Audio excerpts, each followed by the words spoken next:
علم وراثت کے ارکان کیا ہیں؟ What are the essentials of inheritance law of Islam, the components of inheritance law. وراثت کے ارکان کیا ہیں، یعنی وہ کون سی ایسی چیزیں ہیں جن کے بغیر علم وراثت ایگزسٹ نہیں کرتا، اس کا وجود ہی ختم ہو جاتا ہے. کون سی ایسی چیزیں ہیں؟ تو 3 ایسی چیزیں ہیں جو علم وراثت کے ارکان کہلاتے ہیں. ان میں سے اگر ایک رکن بھی ختم ہو جائے تو علم وراثت کا جو وجود ہے وہ ختم ہو جاتا ہے، یعنی وراثت کا وجود ختم ہو جاتا ہے. اگر ان میں سے ایک رکن بھی ختم ہو جائے تو وراثت وہ جاری نہیں ہوتی. سب سے پہلا جو رکن ہے وہ ہے میت، فوت ہونے والا آدمی، ڈیسیزڈ. ایک آدمی فوت ہی نہیں ہوا تو وراثت کیسے جاری ہوگی؟ لہذا سب سے پہلا جو رکن ہے وہ ہے کوئی آدمی فوت ہو، جس کو عربی میں مورث کہتے ہیں، ڈیسیزڈ کہتے ہیں.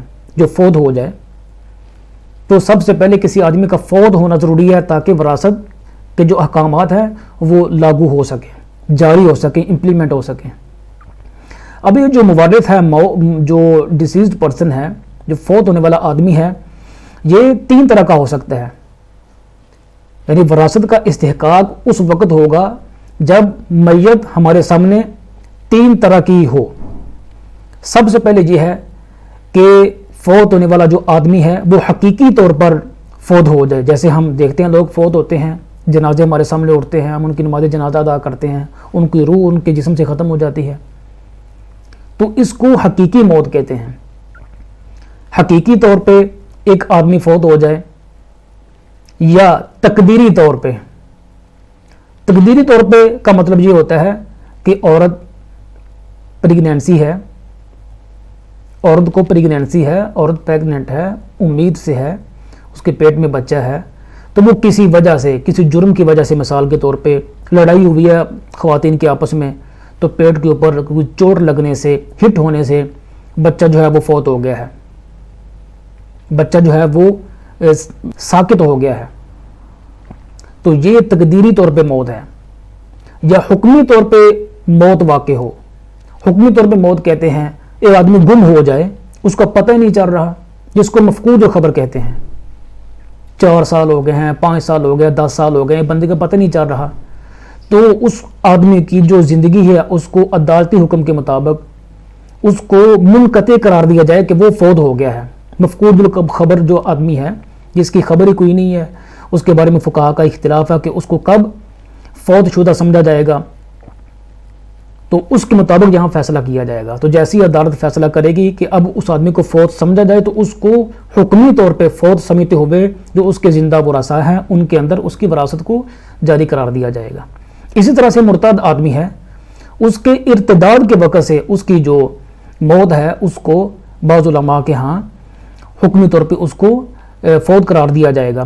لیکن چونکہ جو مرتد ہے یہ ایک مختلف فی سبب ہے، وہ سبب یعنی جس کی وجہ سے وراثت ختم ہو جاتی ہے، یہ مختلف فی سبب ہے. آگے ہم اس کو تفصیل سے ذکر کریں گے.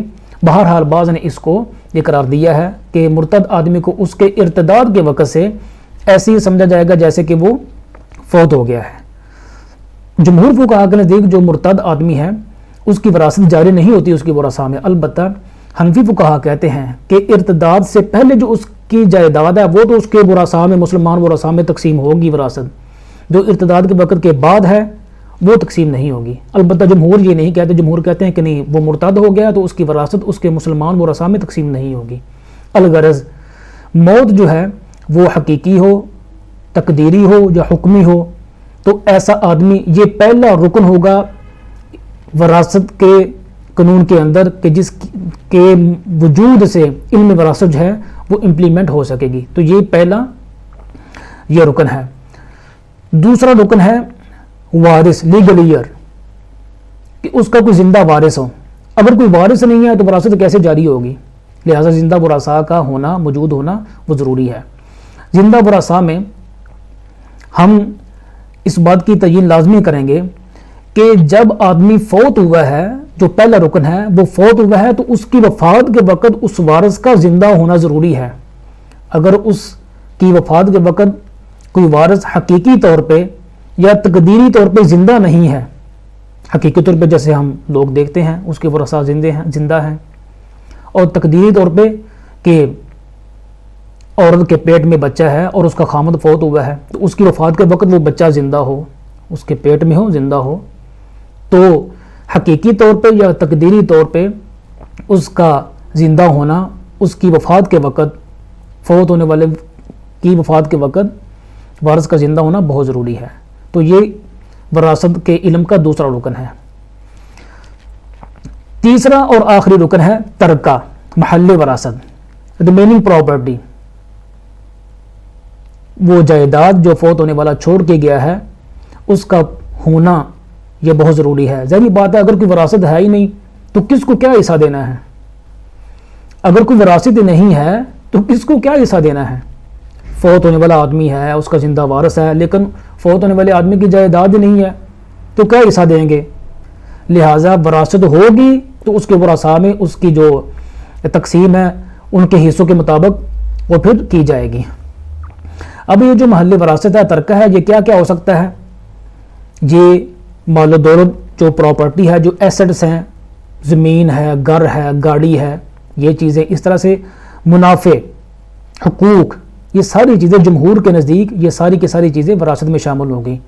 جو نفع ایک حاصل ہو رہا ہے اس کی مختلف پراپرٹیز سے، وہ بھی وراثت میں شامل ہوگا۔ البتہ حنفی فقہا کے نزدیک جو منافع ہیں، جو نفع ہوتا ہے، یہ وراثت کے اندر اس کی جائیداد کے اندر شامل نہیں ہوگا، لیکن جمہور کے نزدیک جو منافع ہیں، حقوق ہیں، مال و دولت ہے، یہ سارے کے سارا اس کی جائیداد میں شمار ہوگا، سمجھا جائے گا۔ تو یہ تین رکن ہیں کہ جن کے وجود سے علم وراثت کا وجود ہوتا ہے۔ ان میں سے اگر ایک رکن بھی ختم ہو جائے تو علم وراثت کا وجود ختم ہو جاتا ہے۔